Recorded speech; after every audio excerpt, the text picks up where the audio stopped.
En esta realidad violenta que se vive en México, son historias recurrentes, aquellas víctimas, aquellas familiares de personas que fueron abusadas, que tuvieron algún suceso violento que terminó con sus vidas.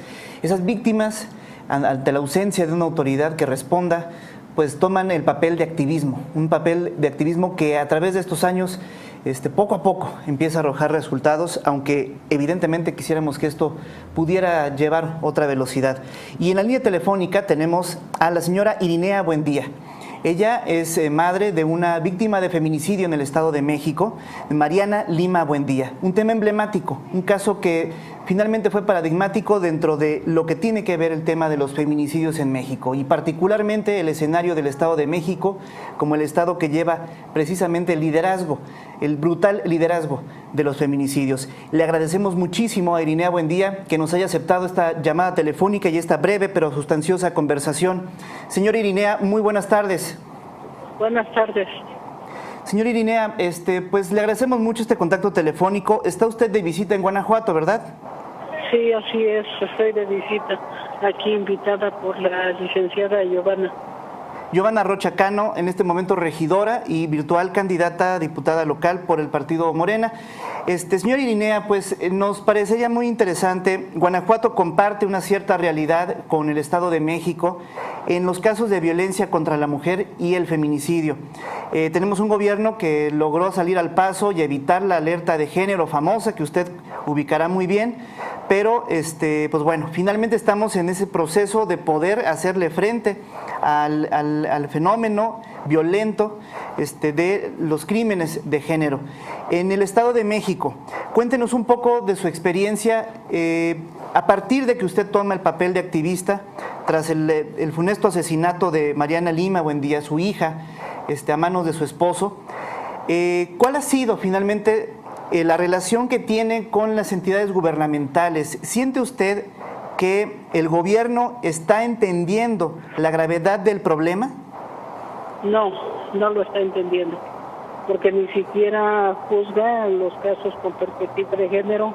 En la primera denuncia que nosotras hacemos allí en el Estado de México con casos que nos buscan las madres de víctimas en la primera denuncia que se hace, desgraciadamente no es tomada en cuenta como debe de ser. Pierden todos los elementos de prueba, las confunden, siendo mujeres las confunden con hombres.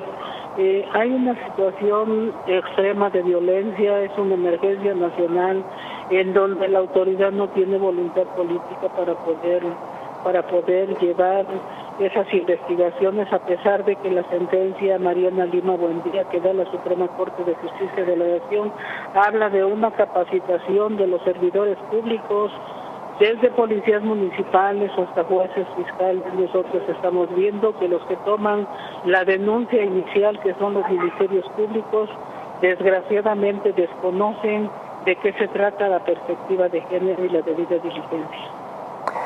Lo que menciona es muy importante porque nos estamos enfrentando a un fenómeno, pensábamos que era muy particular de Guanajuato, pero es desde la actitud con la que reciben la denuncia de una mujer que vive violencia. Desde ahí empezamos el problema, ¿no? Desde ahí empieza el desconocimiento, pero sobre todo un machismo muy insertado entre los propios funcionarios, ¿no? Desde la Procuraduría misma, desde la atención policíaca. Sí, así es, en donde desgraciadamente esa capacitación que la Suprema Corte de Justicia de la Nación exige como un primer efecto de la sentencia, capacitación que sepan lo que es hacer dictámenes con perspectiva de género y la debida diligencia, donde no tienen ni siquiera el rigor científico los dictámenes. Entonces a eso nos enfrentamos y por eso nos obligan a recorrer un camino que nosotras no hubiéramos querido recorrer. Nos iniciamos un vía crucis en donde ni la misma autoridad nos cree y somos revictimizadas, y toda esa parte en donde también la sentencia dice que se tiene que juzgar con perspectiva de género y la debida diligencia para poder acreditar si es un feminicidio o descartar si no es un feminicidio. Es una sentencia histórica porque es para todos los ministerios públicos de toda la República Mexicana. Sí. No es tan solo para el caso Mariana Lima Buendía. La misma ministra Olga Sánchez Cordero, en una entrevista que da, dice que no es a contentillo de los ministerios públicos, sino que es una obligación que la misma Suprema Corte de Justicia de la Nación dice, en donde por eso es histórica, porque es en toda la República Mexicana. Todos los ministerios públicos tienen que juzgar una muerte violenta de una mujer con perspectiva de género y la debida diligencia para poder acreditar o descartar si se trata de un feminicidio y no investigar no iniciar la investigación o la carpeta de investigación como suicidio, como en mi caso, o como un homicidio, porque después para reclasificar es algo sumamente, nos cuesta mucho tiempo, mucho trabajo, mucho esfuerzo, hay que recorrer un largo camino en donde vemos que la autoridad finalmente no está cumpliendo con los ordenamientos que da la Suprema Corte de Justicia de la Nación en esa sentencia Mariana Lima Buendía. Así es, digo, ahí radica la importancia del fallo de la Suprema Corte, la trascendencia jurídica que adquiere ante los demás casos, porque cuando se encuentra finalmente un patrón de conducta, en este caso la negligencia de los ministerios públicos, de las policías locales, pues bueno, desde ahí empieza el ordenamiento para que se capaciten. Ya se está asumiendo que hay un problema de visión, un problema de género. Sí, exactamente. Sí, se está asumiendo que hay es una emergencia nacional porque son asesinadas 7 mujeres, ahorita en la actualidad más de 7 mujeres asesinadas día con día y 4 mujeres asesinadas en el Estado de México. En toda la República Mexicana son 7 o más de 7 en algunas ocasiones. Y que finalmente pues estamos así en que las autoridades que tienen la primer denuncia no quieren hacer absolutamente nada. Pero entonces es brutal la realidad que nos presenta con esas 7 mujeres al día. Bueno, hay una parte importante, aparte del fallo de la Suprema Corte, dentro de este problema de los feminicidios, tuvo mucha relevancia una herramienta llamada alerta de género. Aquí hay una cuestión importantísima que le quiero preguntar, porque en Guanajuato se buscó por todos los medios rechazar esa medida. Y en el Estado de México, Erubiel Ávila, el gobernador, la asumió como una aceptación tácita de que había un problema en el Estado de México, así que trató más bien de capitalizar el tema y pedir la alerta de género. Yo le quiero preguntar, para los guanajuatenses que pues esperaban que se emitiera o no una alerta de género, en el caso del Estado de México, ¿usted ha habido un cambio sustancial a partir de que el gobernador Erubiel Ávila acepta la alerta de género como mecanismo? Bueno, es que allí se declara nada más en 11 municipios, en donde esos 11 municipios ni siquiera han identificado los lugares de riesgo en donde las mujeres son asesinadas, en donde son aventadas a canales, tiradas en la basura, descuartizadas, quemadas, dejadas en los basureros, pero los lugares de riesgo la autoridad ni siquiera los ha identificado. Hay en donde la misma autoridad municipal, digamos, de los municipios, mientras ellos no asuman esa parte que les corresponde para poder hacer una buena estrategia primero para que puedan llevar a cabo esa implementación, porque es un mecanismo, la alerta es un mecanismo que se trata de prevenir, investigar y sancionar, pero si la misma autoridad municipal no previene, ¿de qué manera va a poder investigar y de qué manera va a poder sancionar si ni siquiera ubica los lugares de riesgo en donde están siendo asesinadas esas mujeres? O sea, ya pasaron prácticamente 4 años de que Erubiel Ávila, 3 años más o menos, de que Erubiel Ávila pidió la alerta de género y no han identificado tampoco los lugares de riesgo. No, porque por ejemplo se pidió algo muy importante, digamos, en donde se iban a hacer campañas para que las personas supieran qué era lo que estaba pasando, qué significaba esa alerta de género. Pues ni siquiera esa parte, porque yo al menos en la parte oriente del Estado de México Vi nada más un anuncio, un cartelón, digamos, en donde en una calle, cuando que pues tiene muchas calles, obviamente, en la zona oriente, Claro.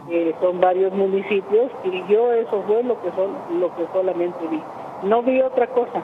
Y bueno, yo no vivo en el Estado de México, pero de vez en cuando me desplazo hacia allá, y hasta ahorita no he visto otra cosa que hable de las situaciones de riesgo en que las mujeres estamos viviendo. Y bueno, los índices al final de cuentas ahí están. Estado de México sigue estando a la cabeza de los asesinatos de mujeres a nivel nacional. Digamos, se ha quedado corta la alerta de género, no ha sido un mecanismo que los gobiernos hayan acatado y que hayan atendido una vez declarada, ¿no? Sí, pero es porque no la hayan atendido, no porque realmente no reúna esas características que si hubieran de implementarse y llevarse a cabo realmente, como lo dice la alerta de género, pues otra cosa sería, pero mientras la autoridad no tenga voluntad política para poder asumir la parte que le corresponde, pues obviamente que cada día van a ser más mujeres asesinadas y cada día vamos a estar viendo que la emergencia nacional ahí está. Así es, ese es el tema, la voluntad política. Señora Irinea, ¿qué le diría a las mujeres guanajuatenses? En Guanajuato de alguna manera todavía no palpamos la dimensión, sabemos que es grave el problema, porque los índices ahí están, los asesinatos están a la orden del día, hay ya un fenómeno que todavía se combina con el crimen organizado. Es un fenómeno nacional también esta vertiente del asesinato contra la mujer, que evidentemente también está ligado a un tema de género. Y en Guanajuato en lo particular, los feminicidios que están encarpetados como tal, pero también los asesinatos que están ligados al crimen organizado, están llevando también la vida de mujeres en Guanajuato. Hay un fenómeno persistente ahí.